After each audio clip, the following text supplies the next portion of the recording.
Alright, third grade. So today we're going to be working on our painting techniques. On your paper, you're going to draw a box that has 6 different sections. In the first one, you're going to write your name and brush strokes. Dry brush in the next one, sponging, overpainting, details in parentheses, dabbing, and painting order. So, brush strokes. Before that, I'm going to remind you, paintbrush. This thing's called the ferrule. You do not want to get paint on here. This is the bristles. And this back here is the handle. So this is where you actually are holding. Okay, so we're using these cups. And you can actually hold it when you're getting your paint. You're just dipping a little bit. Not very much at all. And that's the first thing. So, brush strokes. It's just seeing how big or small your paintbrush can be. So if I go down and I rock it back and forth, and I go back all the way down, I can see how wide I can make my paintbrush. Now, if I get a little bit more paint, and I don't wiggle, and I just go straight down, I can see, okay, that's what my normal paintbrush width is. Now, if I just touch my paper lightly, I can make a lighter line, and I like to use my pinky as a little kickstand, so it's down over here.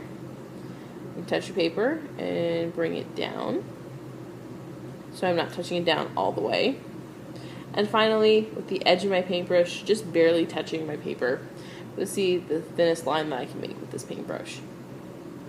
Okay, so this one paintbrush can make all these different lines, so it's really important that you realize that.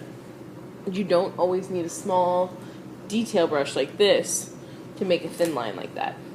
Alright, so dry brush. You're not going to get any more paint with this one, and you're just going to brush it on. Dry brush is used for a lot of texture, and it's when your paintbrush doesn't have that much paint left on it. Dry brushing, super easy. You almost always do dry brushing on top of another color, or you'll layer dry brushing on top of multiple colors. So like dry brush and dry brush again. Alright, so sponging. The sponges have many different sizes. This is the size we're going to use today. Never, ever, ever dip directly in. Don't do that. No. Okay. So what you're going to do is you take your paintbrush, get a little bit of paint, and paint it on. Paintbrush, paint it on. Keep going.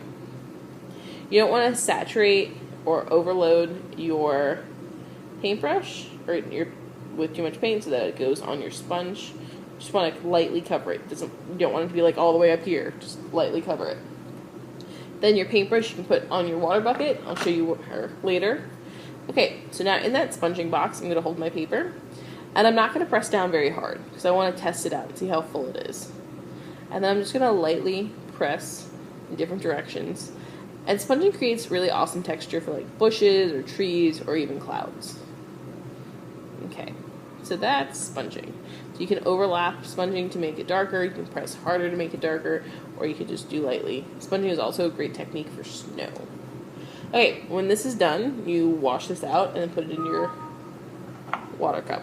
Okay, so overpainting is going to be the last one that you do. I actually want you guys to paint the background color first, so I have this circle drawn. You can just paint back and forth, whatever. But paint this one first so it has time to dry.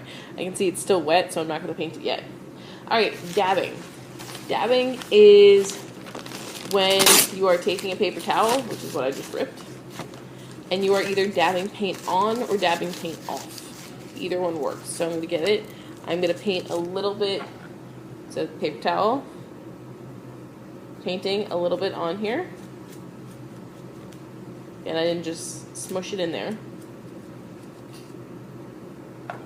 Flipping it upside down, and I can add some awesome texture by dabbing. Also, if there's too much paint on something, I can dab to remove it, or overlap 2 colors and dab to remove the second one, similar to Sgraffito. Okay, so yeah, if you're done with your paper towel, throw it out. And then painting order. I want to talk to you about painting order because it's important to remember that you're painting the background of your thing first, and then painting the foreground. Also, painting order. You paint everything in white first, draw the outline, and then fill it in. So if I had my white paint, my paintbrush, if I were drawing a triangle. So I would draw that first. Maybe it became a 10. Here, we'll be a 10. Okay, so I drew that first, and then I have my background. The very first thing I would do is paint my sky and paint my grass. So, and then I would paint over this. And when you're painting over it, make sure you're actually painting over your lines. So paint over the lines. It's going to mix together right now with the white, but for you guys, you'll paint one day the white lines, and then you'll paint it a different thing the next day. So, okay, so paint your background always and forever first. Okay. Any other questions about this, let me know, but now we're going to move on to overpainting. And I'm actually going to switch paint colors for that. So, water buckets. These blue water buckets are what we're going to be using. There are 3 different parts to it. So, there's the part that has the water, the part that has these weird grooves in it, and then the part that has these circles. So the weird grooves, you can actually put your paintbrush in there and let it rest. The circles, you can do the same thing. Put your paintbrush in there. When we go to clean up, I'm going to have you put your paintbrushes on that side. And so if you notice, there are these ridges in that water bucket. This is actually the only side that should ever have water in it. So you're going to hold the water bucket and then listen. Hear that? That's the sound of this barrel grinding against that. And that's vibrating. So it's vibrating the brush because you're grinding against that. And it's vibrating all of the paint out of that. So like 3 passes or 4 passes is plenty, and it's clean. And then you wipe your paintbrush on the side. You don't need to wipe it on the side over here, but it's on the side of the inside of your bucket so you don't get water on the table. Wipe it off as best as you can. Try not to get any water left. Put that back to the side. Take your paper towel and blot off. You shouldn't have that much water left on your paintbrush. So, yeah. Alright, so going back to the details. At this point, if you want to use a detail brush, you can. I'm going to use my small brush right now to do my details. I washed it off. Okay. Then details always go at the very end, and they go on top of something that is already painted. So if you're trying to put in a texture, texture is a detail. You need to have a painting or a color painted underneath it.